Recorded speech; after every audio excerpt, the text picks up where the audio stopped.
Pada episode ini akan menceritakan chapter 11-20. Selamat mendengarkan dan semoga terhibur. Putra mahkota berkata, "Saya punya sesuatu untuk didiskusikan tentang utusan Kekaisaran Ming. Ada hal yang perlu dikonfirmasi oleh Kaisar Utama." Raja penasaran dan bertanya, "Apa itu?" Para menteri berbisik-bisik, apa yang ada dalam pikirannya kali ini? Putra mahkota tersenyum dan menganalisa dalam diam. Langkah pertama untuk mengisi kas kerajaan adalah mengamankan monopoli pena ujung emas. Kita perlu memastikan bahwa pedagang Joseon memperoleh hak eksklusif untuk memperdagangkan pena ujung emas di Kekaisaran Ming. Raja mengernyit, sementara putra mahkota melanjutkan, "Kaisar Ming terus menuntut lebih banyak pena ini dari kita, yang dengan jelas menunjukkan bahwa mereka sangat menyukai barang ini. Kekaisaran Ming berkali-kali lebih besar dari Joseon. Jadi seperti yang aku sebutkan sebelumnya, permintaan mereka terhadap pena ujung emas jauh lebih tinggi." Putra mahkota berhenti sejenak sebelum melanjutkan. Selain itu, setiap kali utusan utama datang ke negara kita, mereka selalu menuntut banyak upeti. Oleh karena itu, kita perlu meminta dekrit kekaisaran yang membatasi permintaan mereka. Sung yang gelisah segera menyela. "Putra mahkota, itu tidak mungkin." Kekaisaran Ming memandang Joseon sebagai negara bagian. Beraninya seorang bawahan mengeluh tentang tuntutan tuannya, itu akan sangat tidak sopan. Namun putra mahkota menantangnya. "Bagaimana itu tidak sopan? Apakah kau mengatakan bahwa tidak apa-apa Kekaisaran Agung menganiaya kerajaan kecil?" Sung bersikeras, "Bukan itu masalahnya. Jika kita tiba-tiba mengurangi upeti seperti apa yang telah kita berikan selama ini, pasti akan ada akibatnya." Putra mahkota merasa frustrasi. "Orang tua ini selalu menentangku," pikirnya dalam hati. Dengan suara keras ia berkata, "Kau tahu dari mana semua upeti ini berasal? Bukankah itu hasil kerja keras rakyat negara kita? Dan juga, jumlah upeti yang dituntut dinasti Ming terus meningkat, yang berarti makanan untuk rakyat kita berkurang. Pada tingkat ini, bahkan pajak yang mengisi kas kerajaan kita akan menipis. Bukankah kita harus mengatasi bahaya ini sebelum terjadi?"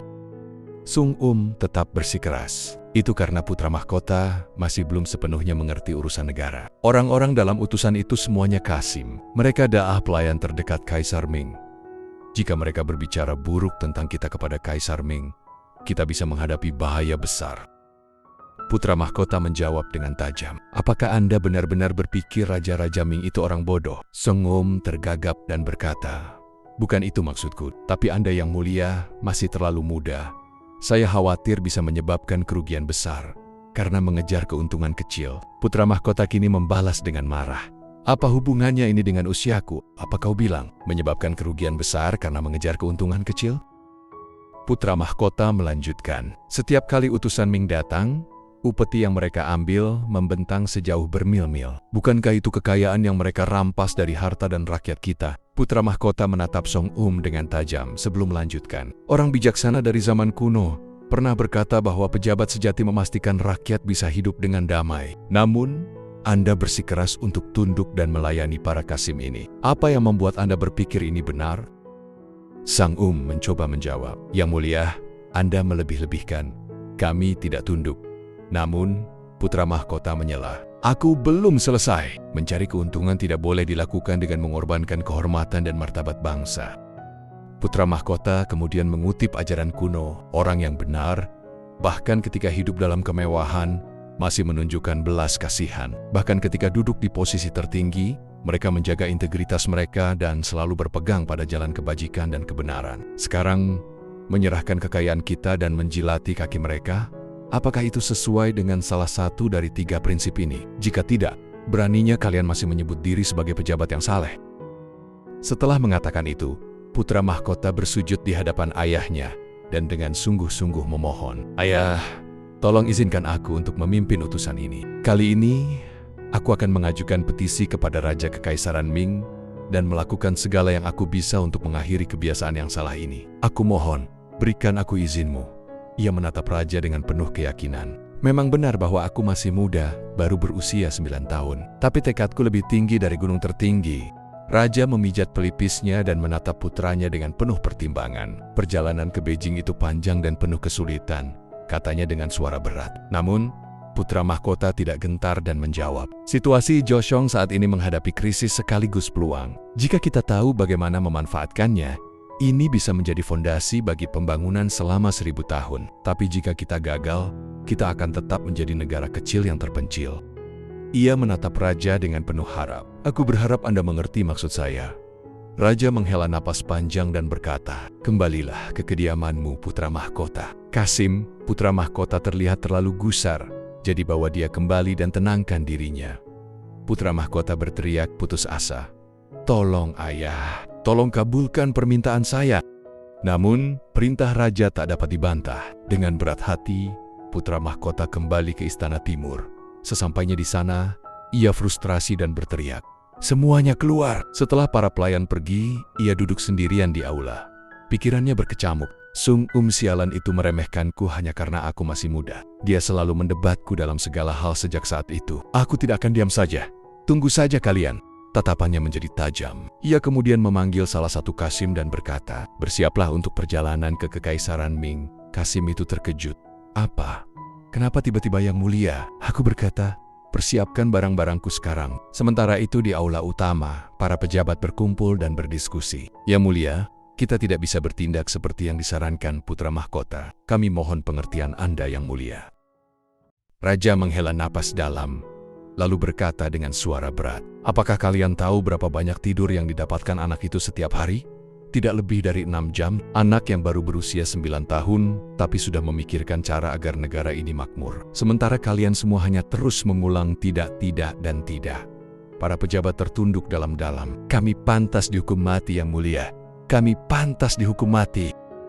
Tiba-tiba seorang pelayan berlari masuk dengan wajah panik dan berkata, ada masalah besar yang mulia. Putra mahkota sedang bersiap untuk pergi. Semua orang terkejut. Raja berseru, matanya melebar. Kemana dia akan pergi? Seorang Kasim menjawab dengan suara gemetar. Sepertinya putra mahkota bermaksud pergi ke Kekaisaran Ming. Raja terdiam sesaat, lalu dengan marah membanting tangannya di atas meja. Mengapa anak itu begitu kurang ajar? Apa dia pikir bisa berbuat semaunya? Dengan kemarahan yang membara, Raja segera meninggalkan aula dan bergegas menuju kediaman putra mahkota. Saat ia melihat dua Kasim meninggalkan ruangan, hei kalian! Berhenti di situ. Dua Kasim itu langsung berbalik dan membungkuk hormat. Yang mulia, kami memberi hormat kepadamu. Raja menatap mereka tajam. Bukankah kalian Kasim dari Istana Timur? Kalian ingin pergi kemana? Salah satu Kasim ragu sejenak. Sebelum akhirnya menjawab dengan suara terbata-bata, kami sedang dalam perjalanan ke kantor sekretarian kerajaan yang mulia. Raja menyipitkan mata. Untuk apa? Kasim itu menelan ludah sebelum menjawab. Kami telah diperintahkan untuk mencatat semua barang upeti yang telah diberikan kepada utusan kerajaan Ming sejak masa pemerintahan mendiang Raja Tejo. Raja terdiam. Ekspresinya berubah semakin muram. Tiba-tiba, dengan penuh amarah ia menggeram. Apa bocah ini? Sementara itu, di kamar permaisuri, seorang pelayan berlari dari luar pintu. Suaranya panik. Yang mulia permaisuri, ada masalah besar. Permaisuri menoleh kaget. Kenapa ribut-ribut? Pelayan itu terengah-engah sebelum akhirnya berkata, putra mahkota sedang mengemasi barang-barangnya untuk berangkat ke Kekaisaran Ming. Permaisuri membelalakan matanya. Mendengar hal ini, permaisuri benar-benar khawatir dan berseru, putra mahkota hendak pergi ke Kekaisaran Ming? Apa dia pikir ini seperti berjalan di desa? Mengapa ini terjadi? Pelayan itu dengan cepat menjawab, itu untuk menghentikan utusan kerajaan Ming yang menuntut upeti berlebihan. Salah seorang pejabat dari Kementerian Kehakiman mengatakan bahwa putra mahkota bereaksi berlebihan, dan itulah sebabnya ia memutuskan untuk pergi sendiri. Setelah jeda singkat, pelayan itu menambahkan, dan raja pun sudah dalam perjalanan ke Istana Timur. Mendengar ini, permaisuri mengerutkan alisnya. Wajahnya menunjukkan tanda-tanda ketegangan dan kekhawatiran yang jelas. Ia segera meninggalkan kamarnya dan bergegas menuju Istana Timur. Sambil berlari, ia terus berpikir, apa yang sebenarnya kamu lakukan, anakku? Para pelayan segera mengikuti di belakangnya dan memanggil, Yang mulia permaisuri. Di Istana Timur, raja tidak bisa menahan amarahnya. Ia menunjuk ke arah putra mahkota dan berteriak, kau bocah, ada apa dengan perilaku impulsifmu ini? Putra mahkota dengan suara tegas menjawab, ini bukan impulsif. Aku melakukan apa yang harus kulakukan sebagai putra mahkota. Di luar aula, para menteri berdiri berbaris. Tak ada yang berani melangkah masuk. Suara marah raja masih bergema. Anak nakal, apa kau tahu berapa usiamu? Bagaimana kau bisa bertindak seperti ini? Putra mahkota menjawab dengan tegas. Usia bukanlah halangan untuk melakukan yang benar. Itu hanya alasan orang untuk mengklaim seseorang terlalu muda. untuk bertindak. Raja semakin marah dan bertanya, "Kenapa kau bertindak begitu sembrono?" Saat itu, permaisuri tiba dengan terengah-engah dan memanggil, "Hyang!" Putra mahkota masih menolak untuk mundur, menyatakan dengan penuh tekad, "Jika ayah adalah orang tua bagi rakyat kita, maka aku ingin menjadi kakak bagi mereka." Setiap utusan datang dan pergi, rakyat menangis dalam kesusahan. Bagaimana aku bisa tetap diam? Raja yang murka dengan pembangkangan putranya menggertakkan giginya dan berteriak, "Bocah ini sampai akhir pun." Akhirnya, raja memerintahkan, "Kepala Kasim, bawakan aku cambuk dan bangku hukuman." Permaisuri dan semua yang ada di luar terkejut dan khawatir. Dalam keadaan panik, permaisuri bergegas menuju aula sambil berteriak, "Yang mulia!" Para pelayan di belakangnya juga ketakutan. Begitu permaisuri membuka pintu, ia langsung berteriak, "Putra mahkota baru berusia 9 tahun." Raja mengerutkan kening dan menjawab, "Justru karena dia masih muda, dia perlu didisiplinkan dan diajari. Ini bukan urusan Anda untuk ikut campur." Kemudian, Raja berbalik ke arah Kasim dan memerintahkan, "Kasim, kawal permaisuri keluar dari ruangan." Permaisuri ketakutan dan berteriak putus asa. Sebelum dua Kasim bisa mengantarnya keluar, permaisuri membuat satu permohonan terakhir.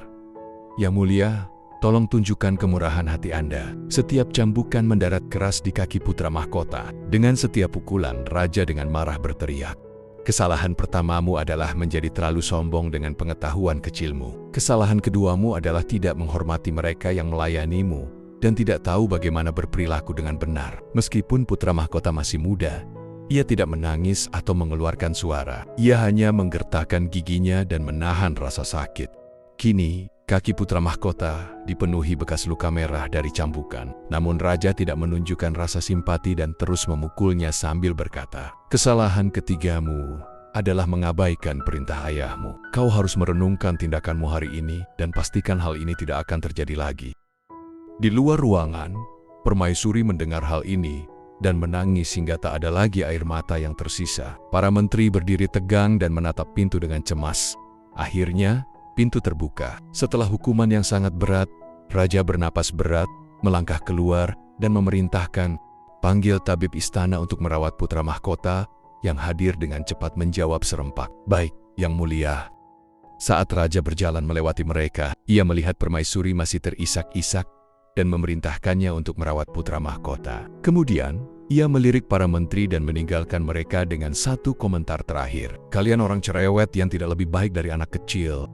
Salah seorang menteri tidak dapat menahan diri dan bergumam, "Bagaimana bisa putra mahkota bertindak seperti ini?" Menteri lain memperhatikan permaisuri yang masih dekat dan memperingatkan, "Diam, permaisuri bisa mendengarmu." Permaisuri, dengan suara yang penuh kemarahan, beralih kepada para menteri dan berkata, "Kalian semua, kenapa kalian tidak bisa memikirkan hal yang dipikirkan anak kecil dan membiarkan keadaan menjadi seburuk ini? Aku tidak akan pernah melupakan apa yang terjadi hari ini." Para menteri menundukkan kepala mereka dan hanya bisa menjawab, "Kami pantas mati." Di kamar putra mahkota, permaisuri sambil memarahi putra mahkotanya, berulang kali memukul bokongnya. "Dasar anak nakal, kenapa kau selalu membuatku khawatir? Kau tidak bisa bersikap seperti ini. Apakah kau mengerti?" Putra mahkota berteriak kesakitan. Ia berbaring tengkurap. Putra mahkota berpikir dalam hati, "Mau di hidupku yang sebelumnya atau yang sekarang, kaki kecilku ini melalui banyak hal berat." Setelah beberapa saat, putra mahkota terkejut karena ibunya sudah berhenti memukulnya. Permaisuri yang patah hati menangis dalam diam, lalu membungkuk untuk memeluknya. "Ibu ini tidak punya siapa-siapa lagi selain kalian berdua sekarang." Putra mahkota mendengar ini dan menjawab dengan lembut, "Maafkan aku, Ibu." Adegan beralih ke istana kerajaan. Raja duduk dengan tegap, melihat ke bawah ke arah para pejabat yang berkumpul di bawah, lalu berbalik kepada Kasim. "Kasim, bawakan dokumen-dokumen yang putra mahkota menyuruhmu untuk mempersiapkannya." Kasim dengan cepat menjawab, "Ya, Yang Mulia, segera." Setelah Kasim menyodorkan setumpuk dokumen, raja membaca dengan seksama. Dengan tegas, ia berkata, "Jumlah upeti terkecil yang mereka ambil setara dengan 2 bulan dari perbendaharaan tahunan kita, dan yang terbesar bisa mencapai hingga 5 bulan. Dia menahan dokumen itu dan bertanya, "Apakah kalian melihat ini? Ini adalah daftar upeti yang diberikan kepada Kekaisaran Ming dari tahun ke tahun. Jumlah upeti kepada kerajaan Ming hanya semakin meningkat. Kalau kita hitung juga barang rampasan dari desa kecil, jumlahnya sekitar anggaran 1 tahun. Apa yang harus kalian katakan tentang ini?" Melihat kesunyian mereka, Raja dengan marah membanting kursinya dan berteriak, "Kenapa kalian tidak menjawab? Bahkan putra mahkota yang masih anak-anak sudah memikirkan hal ini, namun kalian semua tidak bisa." Para menteri menundukkan kepala, menjawab serempak, "Kami mohon maaf yang mulia." Raja kemudian memerintahkan, "Putuskan perwakilan utusan dan pembantunya dalam 2 jam. Lalu laporkan padaku. Jika kalian tidak dapat memutuskan dalam waktu 2 jam, aku akan menuntut kalian semua dengan pengkhianatan." Para menteri dengan cepat membalas, "Keinginan Anda adalah perintah bagi kami." Malam itu, saat raja sedang menatap bulan, suara permaisuri memecah kesunyian. "Yang mulia," raja berbalik dan bertanya, "Ada apa permaisuri?" Permaisuri menjawab, "Saya keluar untuk mencari udara segar, karena saya tidak bisa tidur." Setelah berhenti sejenak, ia ragu-ragu sebelum berkata, "Yang mulia, mengapa Anda menghukum putra mahkota begitu keras hari ini? Saya merasa Anda lebih keras dari biasanya." Raja terdiam sejenak sebelum menjawab, "Putra mahkota adalah anak yang cerdas." Mendengar ini, permaisuri mendongak dan raja melanjutkan, "Namun, ada kalanya dia terlalu asyik dengan kecerdasannya sendiri. Hari ini, dia menghadapi perlawanan dari para menteri, dan itulah yang terjadi. Pohon yang tumbuh terlalu lurus dapat dengan mudah patah. Tanpa kepercayaan dari para menteri, bagaimana dia bisa mengurus rakyat dengan baik?" Permaisuri tetap diam dan melihatnya. Raja menambahkan, "Saya percaya putra mahkota dilahirkan dengan kualitas orang bijak. Oleh karena itu, mulai sekarang, saya akan mengajarinya sebaik yang saya bisa, membimbingnya ke jalan yang benar." Setelah mendengar ini, permaisuri tersenyum lembut dan menjawab, "Saya tidak bisa sepenuhnya memahami makna mendalam di balik tindakanmu. Namun saya tidak punya keinginan lain, kalau itu yang ingin kau lakukan." Setelah mendisiplinkan putra mahkota dengan keras, raja segera memerintahkan para menteri untuk memilih pemimpin utusan dan pembantunya. Meskipun tindakan putra mahkota sangat ekstrem, dia tidak mengatakan sesuatu yang salah. Namun memang benar jika ekstremnya telah melampaui batas yang bisa raja toleransi, dan karenanya dia dihukum. Putra mahkota meletakkan dagu di tangannya sambil berulang kali mengeluh. Dia duduk sambil melihat kedua adik laki-lakinya bermain di halaman, terutama yang seumuran dengannya. Anak itu adalah Yu, adik laki-lakinya. Namun, dia bukan hanya sekadar anak biasa, karena kedepannya, anak laki-laki itu akan membuat pertumpahan darah di istana. Yu akan menjadi Raja Joseon ke-17 Raja Sejong, sejauh yang dia ingat. Setelah membunuh pemilik tubuh putra mahkota sebenarnya, Raja Munjong, dan dengan begitu keponakan Mujong, Raja Danjong naik takhta. Yu akan memimpin Gyu Jongnan dalam pemberontakan besar yang akan melenyapkan semua orang yang menentangnya.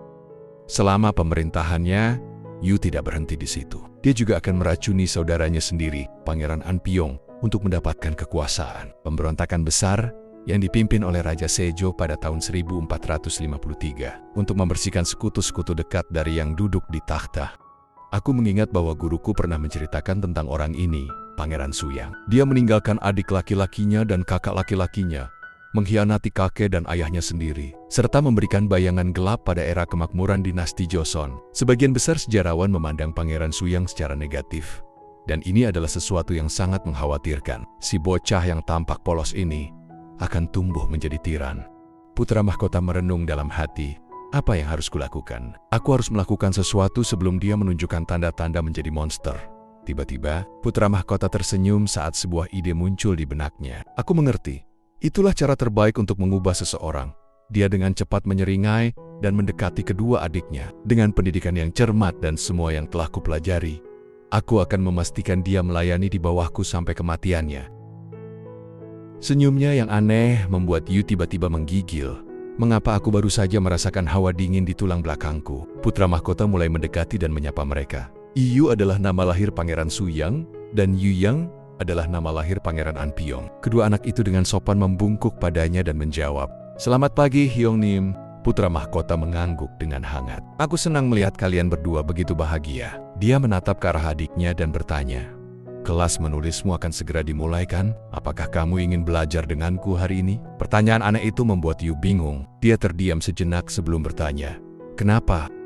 Putra mahkota terkejut dengan pertanyaan itu, tergagap menjawab, "Kenapa kamu menanyakan itu? Aku hanya penasaran melihat bagaimana kemajuan studimu." Tetapi di dalam hatinya dia berpikir, Sebentar lagi kau akan bekerja tanpa lelah di bawah perintahku. Kau tidak akan memiliki kemewahan untuk bermalas-malasan seperti sekarang.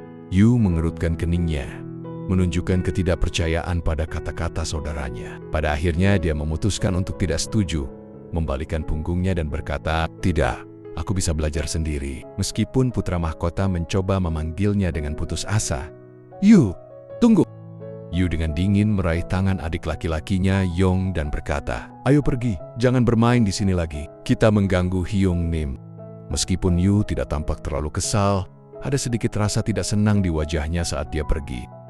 Waktu perlahan berlalu dan menjadi sore hari. Yu yang bersemangat berlari menuju ruang makan dengan gembira untuk makan malam sambil berkata, "Hore, bentar lagi makan malam." Pembantu yang mengikutinya dengan lembut mengingatkan, pangeran berlari seperti itu berbahaya. Di sudut jalan Yu mendengar beberapa pelayan berbisik dan menarik perhatiannya, menyebabkan dia berhenti untuk menguping pembicaraan mereka. Dia diam-diam menjulurkan kepalanya di sudut dinding. "Bukankah putra mahkota menakjubkan?" Salah satu pelayan berkata. "Begitu muda namun sudah unggul dalam sastra. Tidak hanya itu, dia sudah faham akan urusan utama negara. Bagaimana bisa seseorang bisa terlahir sebagai anak ajaib seperti itu? Sungguh luar biasa."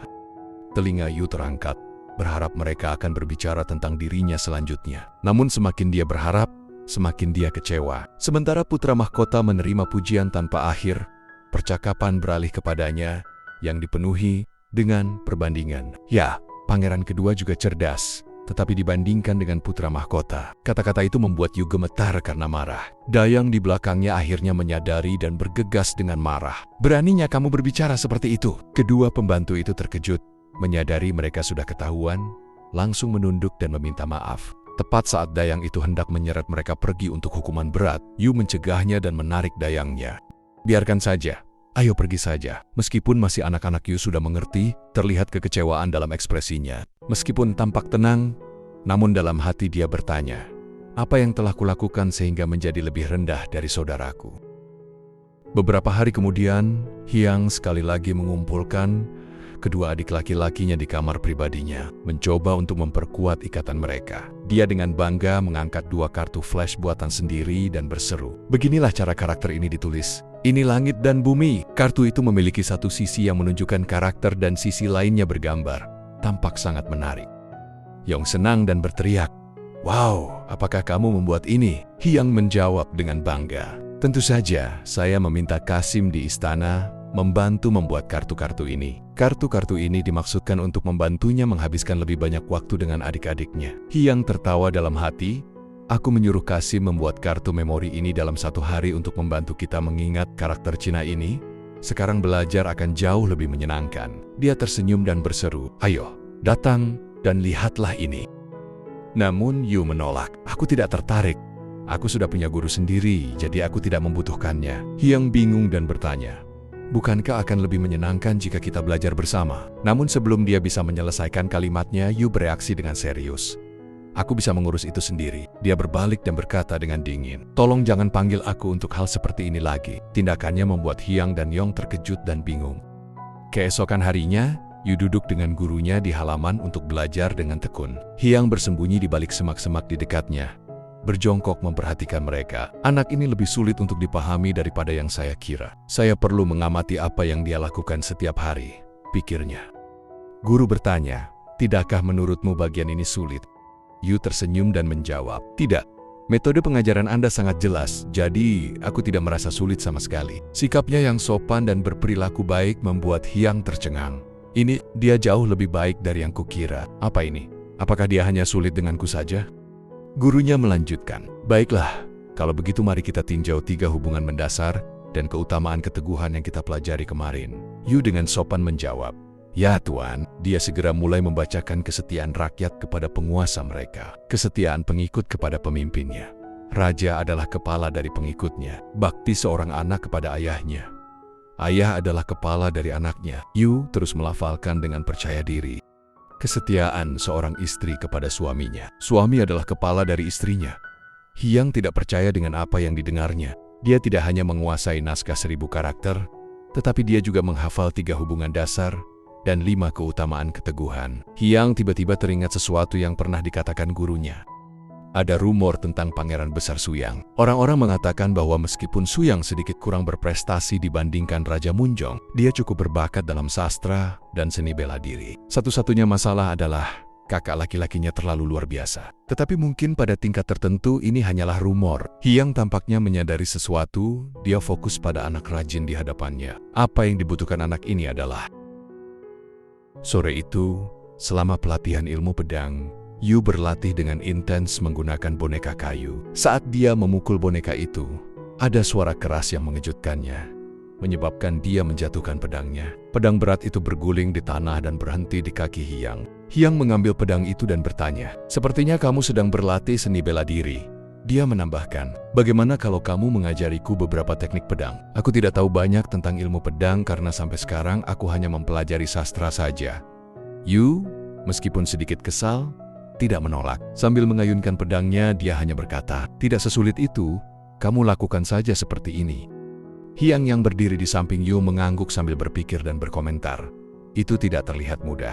Dia mengangkat pedangnya tinggi dan bertanya, "Beginikah kau melakukannya?" Tetapi saat pedang terangkat di atas kepalanya, Hyang kehilangan kendali dan jatuh terjengkang karena tak bisa menjaga keseimbangan pedangnya. "Aduh!" Hyang meringis kesakitan. Yu terkejut dan hanya diam melihat kakaknya tergeletak di tanah. Hyang mengeluh, "Sial, sudah kuduga ini tidak mudah." Dia berusaha duduk dan berkata, "Aku akan sangat menghargainya jika kamu bisa mengajari kakakmu yang tak berdaya ini. Aku tidak punya bakat dalam hal ini." Kemudian, dengan tulus dia bertanya, "Kumohon, ini permintaanku." Yu mengerutkan keningnya, mempertimbangkan permohonan saudaranya. Dia terdiam sejenak, berpikir keras, lalu tiba-tiba tertawa mengejek. "Kenapa kamu begitu buruk dalam hal ini?" Saat matahari akan terbenam, Hyang dan Yu semakin akrab saat berlatih ilmu pedang. Hyang terus-menerus mengungkap kelemahannya dan memuji adiknya. "Apakah begini caranya?" Yu menggelengkan kepala. "Jangan angkat tanganmu terlalu rendah. Sedikit lebih tinggi."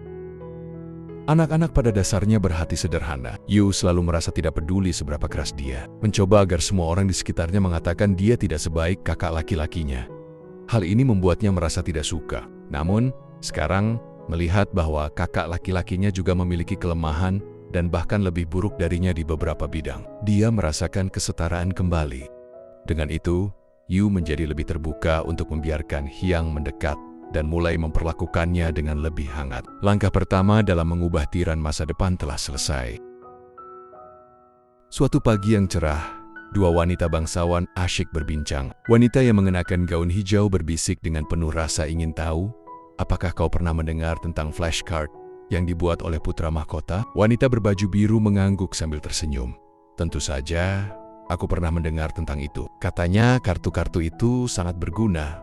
"Oh, benarkah?" seru wanita berbaju hijau dengan mata berbinar. Wanita berbaju biru kembali mengangguk. "Ya, konon belajar menjadi lebih menyenangkan dengan kartu-kartu itu." Percakapan itu membuat wanita berbaju hijau berpikir serius. Dengan nada penuh harap, ia bertanya, "Menurutmu, apakah kartu-kartu memori itu bisa membantu anakku belajar aksara Cina dengan lebih mudah?" Wanita berbaju biru tersenyum. "Kurasa begitu. Kekuatan rekomendasi dari mulut ke mulut tidak bisa diremehkan." Sesampainya di rumah, wanita berbaju hijau berbicara kepada suaminya yang seorang pejabat kerajaan. "Suamiku, aku mendengar flashcard yang dibuat oleh putra mahkota sangat berguna." Pejabat itu tampak terkejut. "Dari mana kau tahu tentang itu?" tanyanya dengan wajah sedikit penasaran. "Aku mengetahuinya secara kebetulan." "Menurutmu, bisakah kita mendapatkannya juga? Aku ingin menggunakan flashcard itu untuk mengajari anak-anak kita." Pejabat itu mengelus janggutnya dan berkata, "Aku tidak begitu yakin." Namun, istrinya tidak menyerah. "Bagaimana kalau kau coba berbicara dengan Yang Mulia Putra Mahkota?" Pejabat itu tampak gelisah. Ia merasa malu harus meminta sesuatu kepada Putra Mahkota. Namun istrinya menegurnya dengan nada tegas, "Apakah harga dirimu lebih penting daripada pendidikan anak kita? Ini bisa memengaruhi masa depan keluarga kita." Ternyata, bukan hanya keluarga mereka yang penasaran dengan flashcard putra mahkota. Beberapa keluarga pejabat lainnya juga mendengar tentang kehebatannya. Akhirnya mereka bersatu dan meminta audiensi dengan putra mahkota yang masih muda itu. Saat mereka menyampaikan keinginan mereka, putra mahkota menggelengkan kepalanya. "Kartu-kartu itu dibuat khusus untuk adik laki-lakiku." Para pejabat tampak putus asa dan memohon, "Kalau begitu, Tolong jual saja kepada kami. Berapapun harganya, kami akan membayar. Putra mahkota menghela napas dan akhirnya mengalah. Jika kalian memang ingin sekali, kurasa aku tidak punya pilihan lain. Ia mengangkat 3 jarinya dan berkata, harganya 3 seom per set, atau setara dengan 159 kg beras putih. Para pejabat terkejut dan berpandangan. Salah satu dari mereka akhirnya memberanikan diri bertanya, apa maksudmu? Apakah satu set kartu ini benar seharga 159 kg beras putih? Putra mahkota tersenyum. Tidak semahal itu. Sebenarnya, sebagian dari harga tersebut digunakan untuk bahan pembuatan kartu, sebagian disimpan di perbendaharaan negara, dan sebagian lagi untuk keperluan pribadiku. Seorang pejabat bertanya dengan penasaran, keperluan pribadi? Maksudmu apa? Putra mahkota menjawab dengan santai, untuk membeli buku. Karena berbagai alasan, harga buku saat ini cukup mahal. Para pejabat terdiam, saling bertukar pandang. Akhirnya salah satu dari mereka tidak tahan lagi dan berkata, baiklah, aku akan membelinya. Istriku terus-menerus memintaku untuk mendapatkan kartu-kartu ini. Begitu ada yang memulai, yang lain pun segera mengikuti. Aku juga ingin membelinya, seru seorang pejabat sambil mengangkat tangannya. Tak lama kemudian, semakin banyak pejabat yang mengantre untuk membeli flashcard buatan putra mahkota. Produk inovatif itu pun akhirnya menjadi sangat populer di kalangan bangsawan kerajaan. Putra mahkota tersenyum puas dan berkata, baiklah, itu kesepakatan. Ia merasa senang karena sekarang bisa sepenuhnya mengejar hasratnya. Ia berpikir bahwa dirinya telah menemukan cara untuk menghasilkan uang. Tetapi ada hal yang lebih penting yang perlu ditanganinya, yaitu kesehatan ayahnya. Di kediaman pribadi raja, hidangan lezat telah disajikan. Sang raja melihat sekeliling dengan cemas, memastikan tidak ada tamu tak diundang, sebelum akhirnya menundukkan pandangan ke piring berisi daging di hadapannya. Ia mengulurkan sumpitnya untuk mengambil sepotong daging panggang, tetapi tiba-tiba terdengar suara keras. Sang raja terkejut dan menjatuhkan dagingnya. Putra mahkota yang masih muda menerobos masuk dan bertanya dengan nada kesal, ayah, apakah kau hanya makan daging lagi? Raja menggerutu. Apalagi yang kau lakukan di sini, bocah nakal? Keduanya mulai bertengkar. Tak ada yang mau mengalah. Kau tahu, bahkan mengganggu anjing makan saja adalah dosa, geram kaisar. Makanan sehat adalah cara terbaik untuk menjaga kesehatanmu, balas putra mahkota. Di luar, para pelayan bertukar pandang. Haruskah kita menariknya keluar dari sini? Bisik salah satu dari mereka. Tunggu sampai yang mulia memberi perintah, jawab yang lain. Kembali di meja makan, raja memukul meja karena marah. Apa maksudmu makanan ini tidak sehat? Tanyanya geram. Putra mahkota menunjuk 3 hidangan di atas meja. Lihat ini, ayam panggang, babi panggang yang agak hangus, dan daging sapi tumis dengan bawang bombay. Putra mahkota mengambil piring-piring itu dan berkata dengan nada tinggi, ayah menyebut ini makanan sehat? Ini semua daging. Ayah bahkan tidak menyentuh sayuran sedikit pun. Raja terdiam, tak mampu membantah. Para pelayan yang melihat kejadian ini berlutut dan memohon, putra mahkota, mohon berhenti. Yang mulia sudah cukup tertekan akhir-akhir ini. Semuanya bermula ketika putra mahkota mulai terobsesi dengan pola makan Raja Tejong. Ia menjadi terlalu khawatir dengan diet ayahnya. Di sela-sela kesibukannya, ia sering menyelinap masuk ke ruang makan dengan buku di tangan. Lalu berkata, menurut peraturan diet dinasti Yuan, seseorang harus mengonsumsi berbagai jenis sayuran untuk hidup panjang dan sehat. Tak hanya itu, putra mahkota bahkan mengunjungi dapur kerajaan untuk memberikan instruksi kepada para juru masak. Kurangi garam, ulangi masakan ini, terlalu banyak daging. Meskipun enggan, para juru masak tak bisa menolak perintah putra mahkota. Bahkan saat makan bersama kaisar, putra mahkota tak henti-hentinya mengomel. Terlalu banyak daging bisa mengentalkan darah. Darah yang mengental akan membuat pikiran dan tubuh stres. Jika kau tidak berhati-hati, itu bisa mempengaruhi kepala. Dan jika kepala seorang kaisar terganggu, stabilitas negara pun bisa terancam. Setiap kali makan, raja harus mendengarkan ocehan panjang lebar dari putranya. Para pelayan bisa melihat wajah raja yang semakin marah. Mereka tahu ia akan mencapai batas kesabarannya. Seperti yang mereka duga, raja akhirnya meledak. Ia menunjuk putra mahkota dan berteriak, bocah nakal! Aku sudah cukup sabar karena kau masih muda, tapi aku tidak bisa menahannya lagi. Dengan penuh amarah, raja memerintahkan, bawa putra mahkota keluar dari sini. Jangan biarkan dia mendekat saat aku sedang makan. Putra mahkota tak berdaya saat dicengkeram dan diseret keluar dari ruangan. Hanya satu kata yang berhasil keluar dari mulutnya, ayah. Dalam hatinya ia berpikir, Aku tidak bisa membiarkan ini terus terjadi. Jika dibiarkan, orang tua itu akan jatuh sakit. Putra mahkota tahu bahwa kesehatan sang kaisar harus tetap terjaga agar ia bisa memerintah dalam waktu yang lama.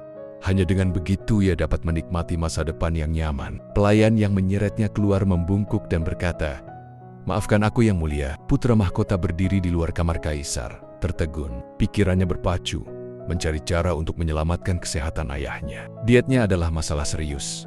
Apa yang bisa kulakukan agar orang tua itu tetap sehat? Sementara itu di dalam ruangan raja berteriak, "Bawakan aku lebih banyak daging." Putra mahkota tiba-tiba mendapatkan ide. Masih ada satu cara. Dengan cepat ia bergegas menuju bengkel istana untuk memulai proyek barunya. Di bengkel, para tukang kayu kerepotan menuruti perintah putra mahkota. "Salah, harus lebih bulat," perintah putra mahkota. "Baik yang mulia," jawab seorang pengrajin sambil terus mengerjakan pesanan itu. Namun perilaku putra mahkota yang aneh membuat semua orang bingung. "Kenapa yang mulia meminta kami membuat benda aneh seperti ini?" Mereka bertanya-tanya. Putra mahkota terus mengunjungi bengkel setiap hari, memastikan proyeknya berjalan sesuai rencana. Akhirnya setelah banyak usaha, para pekerja kayu menyerahkan produk jadi kepada putra mahkota. "Yang mulia, ini sudah selesai," kata salah satu pengrajin. Namun saat putra mahkota memegangnya dan menekannya sedikit, benda itu pecah menjadi dua. Dengan marah ia berteriak, "Tidak seperti ini, buat lebih kuat, lakukan lagi dan pastikan lebih kokoh kali ini." Bengkel bergema dengan suara tuntutan putra mahkota. "Lebih bulat, lebih kuat." Setelah beberapa hari penuh kerja keras, putra mahkota akhirnya muncul dengan percaya diri di hadapan kaisar dan para pejabat istana membawa ciptaannya. Raja melihatnya dengan curiga. "Apalagi sekarang?" tanyanya dengan nada malas. Putra mahkota mendekat menyodorkan benda itu dengan kedua tangan dan berkata, "Aku menciptakan ini untuk kesehatan ayah. Ini adalah skipping atau lompat tali yang tahan lama." Raja mengernyit. "Apa ini benar-benar baik untuk kesehatanku? Bukankah ini hanya seutas tali biasa?" Putra mahkota tersenyum dan menjelaskan, "Bukan ayah. Ini adalah bagian dari rencana cemerlangku untuk menjaga kesehatanmu." Setelah bekerja siang dan malam, putra mahkota akhirnya mempersembahkan skipping dan sebuah lonceng sebagai alat manajemen kesehatan. "Ini cara yang bagus untuk tetap bugar, ayah. Ini disebut lompat tali," katanya. Raja masih tampak skeptis. "Bagaimana lompat tali bisa membuatku lebih sehat?" pikirnya. Melihat sang raja kebingungan, putra mahkota meraih ciptaannya dan bersiap untuk demonstrasi. "Ayah, biar kutunjukkan cara kerjanya," katanya penuh semangat. Raja mengangguk mengizinkannya. Putra mahkota mengalungkan lonceng di lehernya, kemudian menggenggam tali lompat dengan kedua tangan. Ia mulai melompat menunjukkan gerakan dasar yang dikenal oleh orang-orang modern. Seluruh istana dan raja memperhatikan dengan penuh rasa ingin tahu. Setelah beberapa saat, putra mahkota berhenti dan terengah-engah. "Begitulah cara menggunakan tali lompat," katanya dengan bangga. Putra mahkota sudah siap untuk mendukung klaimnya. Ia mengangkat sebuah buku bahasa Inggris dan berkata, "Ayah, menurut para cendekiawan barat, orang yang terlalu banyak duduk cenderung memiliki tubuh bagian bawah yang lemah. Tapi di sini dikatakan bahwa lompat tali dapat memperkuat kaki dan meningkatkan kesehatan." Raja mulai berpikir, tetapi masih belum sepenuhnya yakin. Akankah ia menerima ide putra mahkota atau tetap keras kepala mempertahankannya? Meskipun skeptis, Raja akhirnya setuju untuk mencoba. Putra mahkota memanggil seorang pelayan dan menyerahkan lonceng itu. Saat ayah melompat, pelayan harus menghitung 100 lompatan sesuai irama lonceng. Perintahnya. Dengan nada penuh emosi ia berkata, "Harapan terbesarku adalah agar ayah panjang umur dan tetap sehat." Raja pun tidak bisa menolaknya lagi. Dengan sedikit enggan ia pindah ke halaman untuk berlatih. "Ayah, biarkan aku mengikatkan lonceng ini padamu," kata putra mahkota. Raja menatapnya dengan ragu. "Haruskah aku benar-benar memakainya?" tanyanya. Putra mahkota mengangguk penuh keyakinan. Begitu lonceng itu terikat di lehernya, Raja mendengus. "Apakah aku terlihat seperti babi sekarang?" Putra mahkota tidak bisa menahan tawa. Ia tertawa terbahak-bahak. Raja melotot. "Apa yang kau tertawakan?" Putra mahkota cepat-cepat menjawab, "Tidak ada, ayah." "Baiklah, ayo kita mulai." Dengan sedikit keraguan, Raja mengayunkan tali dan mulai melompat. Sayangnya, karena tubuhnya yang kurang terbiasa berolahraga, ia sudah kehabisan napas setelah hanya beberapa lompatan. Dengan terengah-engah, ia bertanya kepada pelayan, "Berapa kali aku melompat?" Pelayan itu menjawab dengan jujur, 9 kali yang mulia. Sang raja terkejut. Hanya 9. Ia berbalik ke arah putra mahkota mencoba bernegosiasi. Karena ini pertama kalinya kita kurangi jumlah lompatan saja. Namun putra mahkota menyilangkan tangan dan menggeleng tegas. Tidak ayah. Ayah harus terus mencoba. Aku akan tinggal di sini sampai ayah mencapai 100 lompatan. Raja hampir menangis mendengar tekad anaknya. Tak lama kemudian, berita tentang raja yang rajin berlatih lompat tali mulai menyebar di istana. Para pejabat berkumpul dan berbisik-bisik tentang apa yang sedang terjadi. Apakah kalian semua masih di sini? Tanya salah satu dari mereka dengan cemas. 2 dokter kerajaan yang kebetulan berada di dekatnya ikut penasaran. Ada apa? Salah satu dari mereka bertanya. Dengan ekspresi serius, pria itu menjawab, "Raja baru saja batuk." Salah satu dokter bingung dan menjawab, "Bukankah yang mulia biasanya batuk sekitar waktu ini?" Namun lelaki yang tampak serius itu berkata, "Bukan itu intinya. Yang penting adalah setelah batuk beliau langsung berlari ke toilet." Berita ini cukup mengejutkan karena sejak Raja mulai melakukan rutinitas lompat tali hariannya, Raja Sejong mengalami perubahan signifikan. Di masa lalu, ia hanya buang air besar sekali setiap 3 hari, tetapi sekarang ia buang air besar setiap hari. Bahkan para pembantu istana mengucapkan selamat kepadanya atas kesehatannya yang membaik. Beliau juga bisa begadang untuk mengurus dokumen pengadilan, dan untuk beberapa alasan, ia lebih sering mengunjungi kediaman ratu daripada sebelumnya. Tentu saja kediaman ratu adalah tempat tinggal permaisuri. Rumor dengan cepat menyebar di antara para pejabat. Pernahkah kau mendengar raja telah rajin lompat tali, dan dia langsung pergi ke toilet setelah batuk? Kulitnya juga membaik akhir-akhir ini. Semuanya tampak saling berhubungan. Salah satu pejabat berbisik, "Jangan bilang padaku itu karena lompat tali." Yang lain mengangguk mengiyakan. Mereka menghela napas dan berbagi keluhan kesehatan mereka sendiri. "Akhir-akhir ini aku merasa tidak enak badan." "Aku juga. Aku tidak bisa tidur nyenyak sama sekali. Istriku mengeluh setiap malam." Begitu mereka selesai berbicara, mereka saling bertukar pandang. Suatu sore ketika putra mahkota sedang belajar dengan tenang, riuh teriakan tiba-tiba memanggilnya. Putra mahkota terkejut dan mendongak. Di depannya, para pejabat istana berkumpul dan mendekatinya dengan panik. Para pejabat itu dengan terus terang berkata, "Bisakah kamu membuat lebih banyak skipping? Kamu bisa meminta beras sebanyak yang kamu mau." "Benar, aku ingin membeli 1 untuk istri dan anakku. Aku juga butuh 1 untuk diriku sendiri." Para menteri berebut minta skipping atau biasa disebut tali lompat. Suasana menjadi kacau seperti kelas yang penuh dengan anak prasekolah.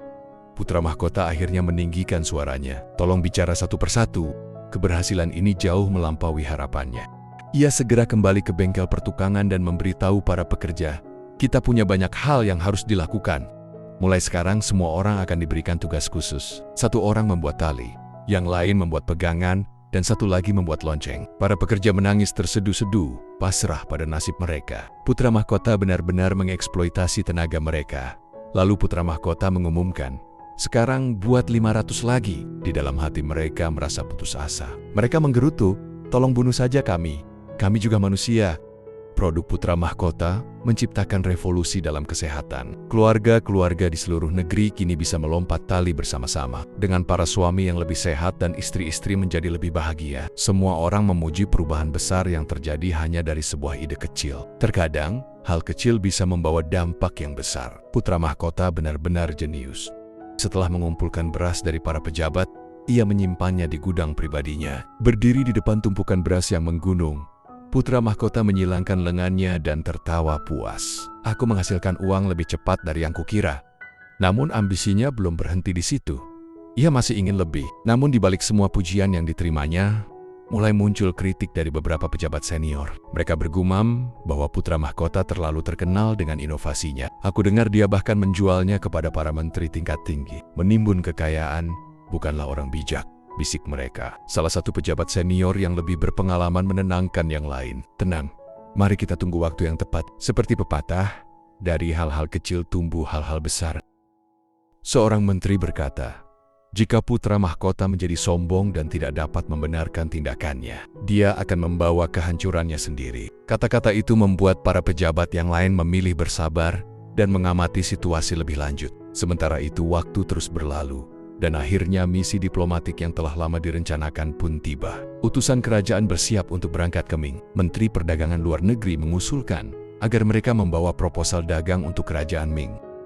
Raja mendengar usulan tersebut dan segera berdiskusi dengan para penasihatnya sebelum akhirnya memberikan restunya. Putra mahkota Hyang berdiri menatap langit, tenggelam dalam pikirannya. Namun, Lamunannya terhenti saat suara ceria seorang gadis memanggilnya. "Hei Hyang, apa kamu tahu ini apa?" Putri Jeongso, kakak perempuan Raja Munjong, datang menghampirinya dengan membawa sepiring makanan ringan yang berwarna-warni dan berbentuk rumit. Hyang berpikir sejenak dan menjawab dengan ragu-ragu. "Ini, Yakgua?" Jeongso tertawa terbahak-bahak dan menepuk punggungnya. "Salah, ini Dasik. Kamu sudah belajar selama 100 hari dan masih tidak tahu ini?" Ujarnya sambil terus menggoda. Dasik adalah salah satu makanan tradisional Korea yang sering disajikan dengan teh. Gyeongso terus meledeknya. "Kamu harus keluar dan berjalan-jalan, bukan hanya membaca buku di istana sepanjang hari. Jika terus begini, kau akan berakhir seperti ayah." Mendengar itu, Hyang langsung teringat sosok ayahnya yang bulat dan gemuk. Ia mengerutkan kening dan membalas dengan nada kesal. "Aku masih lebih baik darimu." Gyeongso hanya tersenyum dan melambaikan tangan sambil berjalan pergi. "Pokoknya belajarlah dengan rajin." Saat ia berjalan melewati para pelayan istana, ia dengan sopan menyapa salah satu di antaranya. "Selamat pagi, Kepala Kasim." Sang Kasim membalas dengan hormat. "Apakah Yang Mulia tidur nyenyak tadi malam?" Saat Hyang melanjutkan langkahnya, ia bergumam pada dirinya sendiri. Dia selalu menggodaku seperti itu. Namun ia juga sadar bahwa sikap kakaknya itu wajar untuk usianya. Pikirannya kembali melayang ke masa depan. Ia menatap Gyeongso yang masih tersenyum cerah di kejauhan. Tapi dalam 2 tahun ia tahu bahwa senyum itu akan hilang selamanya. Gyeongso akan menjadi penyebab duka di seluruh istana. Ia akan meninggal karena cacar. Penyakit cacar sepenuhnya diberantas di era modern. Namun cacar pernah menjadi momok menakutkan dalam sejarah manusia. Penyakit ini menyebabkan demam tinggi serta ruam yang menyebar ke seluruh tubuh, meninggalkan bekas luka yang dalam. Tak hanya itu, cacar juga merenggut nyawa banyak orang, termasuk keluarga kerajaan. Kenyataan pahit itu menggantung di benak Hyang, membuatnya menyadari betapa rapuhnya kehidupan, bahkan bagi mereka yang hidup di dalam tembok megah istana. Pada abad pertengahan, cacar memiliki tingkat kematian yang mengerikan, mencapai 30%. Tak heran jika penyakit ini disebut sebagai salah satu dari 3 bencana paling mengerikan di dunia, bersama dengan harimau dan perang. Raja Sejong sangat terpukul ketika putrinya meninggal akibat cacar. Bagaimanapun juga, dia adalah anak sulung yang sangat dicintainya. Namun, Hyang tidak akan membiarkan sejarah terulang. Dengan tekad membara, dia bersumpah akan menyelesaikan masalah ini. Hyang telah memiliki rencana. Adegan berganti ke Hyang yang berdiri di depan seekor sapi. Dengan ekspresi penuh keyakinan, ia bertanya kepada seorang pelayan tua, "Sapi ini terkena cacar, bukan?" Pemilik sapi itu berlutut dengan hormat dan menjawab, "Benar, Yang Mulia." Hyang tersenyum percaya diri. "Sempurna, kau akan menjadi kunci dari segalanya." Para pengawal yang berada di sekitarnya saling berpandangan, bingung dengan rencana putra mahkota. Mereka kini berada di Pulau Neobol, yang di masa mendatang akan dikenal sebagai Pulau Yewido. Tanah di sini kurang subur untuk pertanian, sehingga masyarakat lebih banyak beternak daripada bercocok tanam. Hyang menanyai para gembala yang berlutut di hadapannya, "Siapa di antara kalian yang belum pernah terkena cacar? Angkat tangan kalian." Seorang petani berbaju coklat mengangkat tangannya dan berkata, "Saya, Yang Mulia." Hyang menatapnya tajam dan bertanya lagi, "Apakah kau sudah mulai beternak sapi sebelum atau sesudahnya?" Petani itu menjawab, "Sejak sebelum saya datang ke Pulau Neobol, Yang Mulia." Hyang semakin tertarik dan bertanya lebih lanjut, "Apakah di pulau ini pernah terjadi wabah cacar kecil?" Salah satu petani menjawab dengan ragu, "Ya benar, Yang Mulia." Mata Hyang berbinar. "Aku tahu itu," pikirnya. Dia teringat Edward Jenner, ilmuwan yang menemukan vaksin cacar pertama di dunia. Jenner menyadari bahwa orang yang pernah terinfeksi cacar sapi tidak akan terkena cacar manusia. Dari situ ia mengembangkan teknik vaksinasi yang akhirnya menyelamatkan jutaan nyawa. Hyang menatap para petani dan bertanya, "Siapa di antara kalian yang mengetahui metode rahasia itu?" Seorang pria tua berpakaian putih maju dan berkata, "Saya tahu, Yang Mulia." Tanpa ragu, Hyang mengulurkan tangannya dan berkata, "Lakukan padaku." Petani itu terkejut dan berpikir ia salah dengar. "Yang Mulia, apa Anda serius?" Suaranya bergetar karena ketakutan. Dengan ekspresi penuh keteguhan, Hyang mengulurkan jarum. "Ya, aku ingin kau menggunakan metode itu padaku sekarang juga." Sementara itu di istana kerajaan, Raja tengah mendengarkan laporan para menteri mengenai keuangan kerajaan. "Situasi keuangan kita sangat terbatas. Kita perlu menaikkan pajak. Tidak ada solusi lain," ujar salah satu menteri dengan wajah serius. Namun sebelum diskusi berlanjut, seorang pelayan tiba-tiba berlari masuk dengan wajah panik. "Ada masalah besar, Yang Mulia. katanya terengah-engah. Raja yang duduk dengan tenang di singgasananya bertanya dengan nada serius, "Apa yang terjadi?" Pelayan itu mendekat dan berbisik di telinga raja, "Ini tentang putra mahkota. Beliau mencoba mengakhiri hidupnya." Ekspresi raja langsung berubah.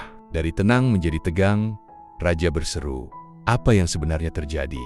Di mana putra mahkota sekarang?" Para menteri terkejut dengan reaksi serius sang raja. Mereka saling pandang, bingung dan khawatir. "Apa yang terjadi?" Para menteri saling bertanya. Pelayan itu menjelaskan bahwa putra mahkota baru saja kembali ke istana. Raja yang diliputi kecemasan segera bergegas keluar dengan panik. Akhirnya raja melihat putra mahkota berjalan di kejauhan dan berteriak, "Hyang!" Mendengar panggilan panik itu, para pelayan dan putra mahkota pun terkejut. Raja Sejong bergegas mendekat. Napasnya tersengal. "Di mana saja kau? Apakah kau terluka?" Hyang yang kebingungan dengan reaksi ayahnya hanya bisa tergagap. "Tidak ayah, aku baik-baik saja.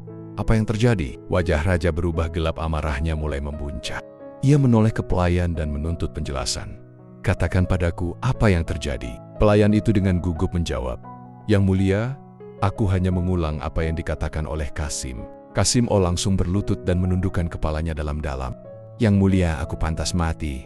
Tetapi aku bersumpah bahwa aku tidak berbohong." Raja semakin geram. "Apa kau mengejekku? Jelas-jelas kudengar putra mahkota mencoba mengakhiri hidupnya." Saat itu Hyang berbicara dari belakang. "Ayah, Kasim tidak berbohong. Kurasa ini tentang apa yang terjadi di Neobol."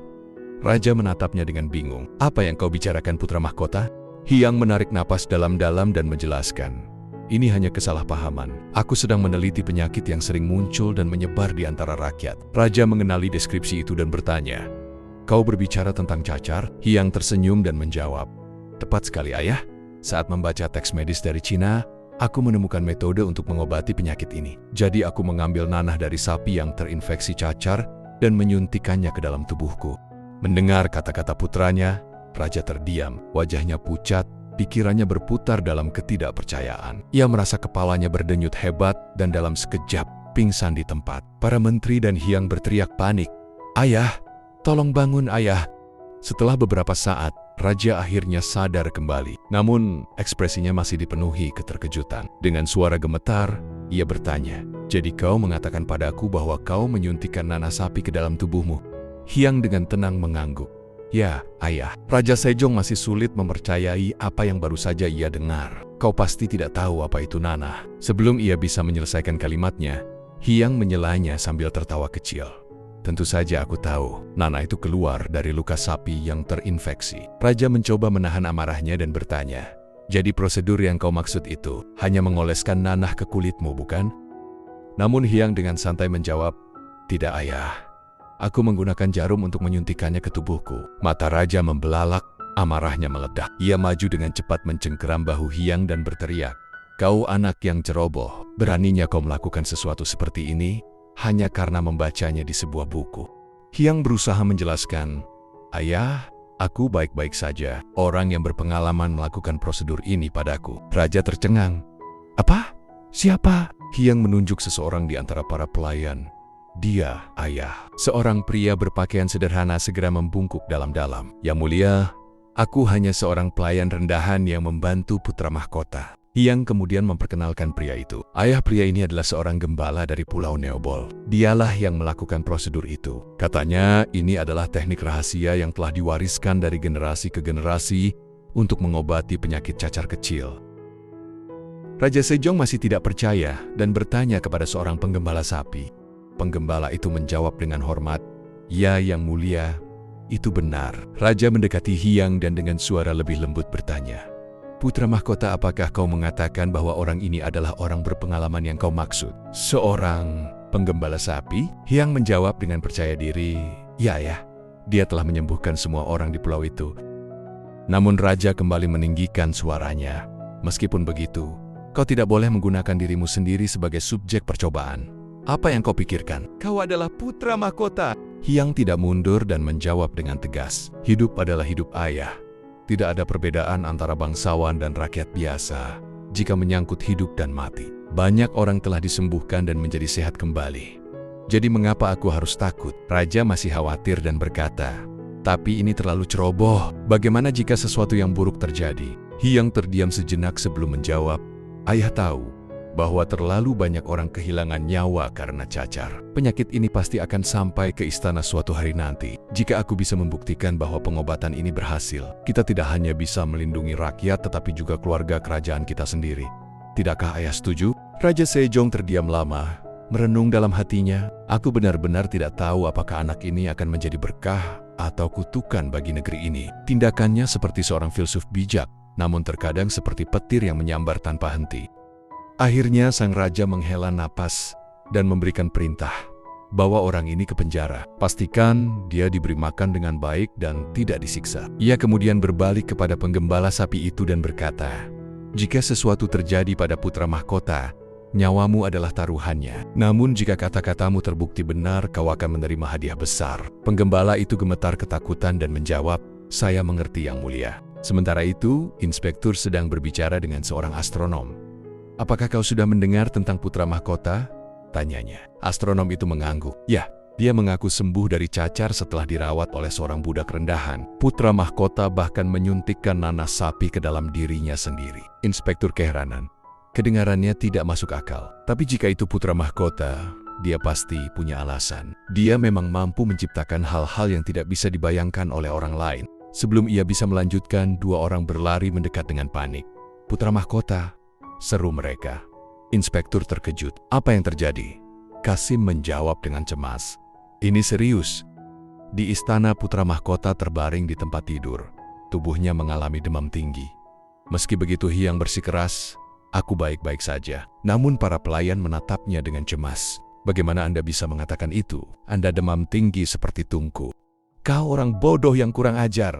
Berani-beraninya kau membahayakan putra mahkota dan mengejek keluarga kerajaan." Sodol yang tidak tahu apa yang terjadi kebingungan dan berseru, "Apa yang terjadi?" Sipir membentaknya, "Masih berani berbohong?" Putra mahkota terbaring lemah, tubuhnya terbakar oleh demam tinggi seolah berada di ambang kematian. Para pelayan panik. Sementara di dalam penjara, seodol orang yang dianggap bertanggung jawab atas kondisinya mendengar kabar ini. Dengan tenang ia berkata, Kalian pasti berbicara tentang demamnya." Sipir penjara terkejut dan bertanya, "Bagaimana kau tahu?" Seodol menjelaskan bahwa ini adalah reaksi normal. Demam akan berlangsung selama 5 hari, tapi setelah 10 hari tubuh putra mahkota akan pulih sepenuhnya. Sipir awalnya skeptis, tetapi tepat 10 hari kemudian, putra mahkota Hyang benar-benar pulih. Seolah-olah tidak pernah sakit, ia kembali berdiri di hadapan raja dan berkata dengan penuh kebanggaan, "Lihat ayah, aku telah mengatasi ancaman cacar." Raja menatapnya penuh pertimbangan dan berpikir dalam hati. Ia belum sepenuhnya yakin bahwa metode ini benar-benar berhasil, hanya berdasarkan satu kasus saja. Namun Hyang tidak gentar. Ia mengajukan permintaan, "Izinkan aku pergi ke tempat di mana cacar sedang menyebar. Aku akan membuktikannya." Permintaan itu langsung ditolak oleh raja. Tidak akan kubiarkan." Namun tiba-tiba Inspektur Jenderal berbicara dari belakang. "Yang mulia, kita tidak bisa membiarkan ini terus berlanjut tanpa kepastian. Ini bisa jadi hanya kebetulan belaka. Bukankah metode putra mahkota pada dasarnya memaksa orang untuk menjalani perawatan ini?" Hyang terdiam sejenak sebelum akhirnya menjawab dengan tegas, "Inspektur Jenderal, bukankah keluarga Anda telah melakukan metode yang sama selama berdekade-dekade? Bagaimana Anda bisa menyebut ini kebetulan? Lagi pula kami akan meminta partisipasi secara sukarela, tidak ada unsur paksaan."